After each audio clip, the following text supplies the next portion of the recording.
And welcome to yet another edition of Ben's Junk, the show that sounds dirty, but in all reality is just kinda dusty. And it's also going to be a fairly noisy edition of Ben's Junk because the building across the street is getting its skylight replaced. It got knocked out in the hailstorm last September. It is now May. And of course, you'd want a skylight in the hail capital of America. Anyway, enough of my ranting.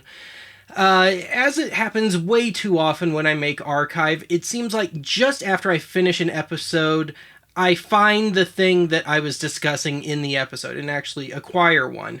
And this is a pretty extreme case because I was actually planning to use this in the episode, but it just took the seller forever to get it to me.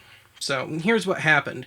The first day of research for the WebTV episode, I saw a listing, or better yet, I went on eBay just to see what these things were fetching nowadays, and I saw a listing of one in the box, mostly complete, it's missing the manual, for 99 cents. And just for the hell of it, I put in my 99-cent bid, and once the bidding ended, it turned out that I was the only bidder because, apparently the market is just that hot for this right now. And so here we are, and it turned up just at the last second, and I actually, at the last minute, went back and took some footage from this box, as little as I could get, and just stuck it into the episode in just a couple little spots, and that was it. So consider this the what should have been the demonstration, kind of Ben's Junk-esque, except now it's a proper Ben's Junk segment of that episode. So let's take a cut here and we'll look at the contents of the box and then we'll try and demo this thing. Alright, I'm just going to show you the most pertinent parts of the setup here. And of course in the shot we have got keyboard and the terminal. And I've also got the remote control, pretty simple remote control, and even though this thing was in its original box, it did not have the manual, nor did it have the phone line, so I had to supply my own. And I haven't been able to find a copy of the manual anywhere online, but I've seen WebTV boxes before, like in thrift stores and stuff, and this is the first one I've seen that does not have a means of traditionally passing the cable signal through. So most of them would have two coaxial inputs in it, or at least one. So you could take your cable TV, plug it into there, and then you could go either coax out or RCA out or S-video out with RCA audio to your TV, and that's all it would be. It would be just a little pass-through. This one, as best as I can guess, would be for a satellite dish setup. And I say that because my family briefly gave up cable in the late 90s for satellite. And I remember the boxes we had, they ran on cards. I mean, you'd still have kind of the traditional cable box, but it had a slot in the front, and you couldn't watch anything unless that card was in the slot.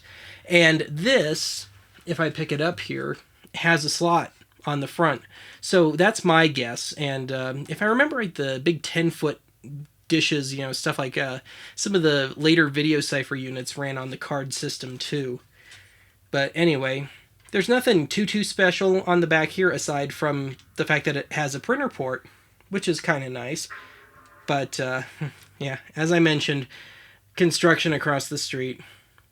Phone jack, printer port, audio, and video, RCA, S-video, you got the AC, and I do have to give WebTV this much. They designed this very much for, and appropriately for people who really just were not into computers, because everything is pretty self-explanatory. So if I try and get to the keyboard, if I don't knock down the camera first, you've got, everything pretty plainly marked. You got power, you can switch between TV and TV video for maybe VCR purposes. You have specific keys for things like favorites and home and all that. And you can also change channels and volume and stuff through your keyboard. It has a little sensor on the front, runs on batteries, and I'm pretty sure I took them out.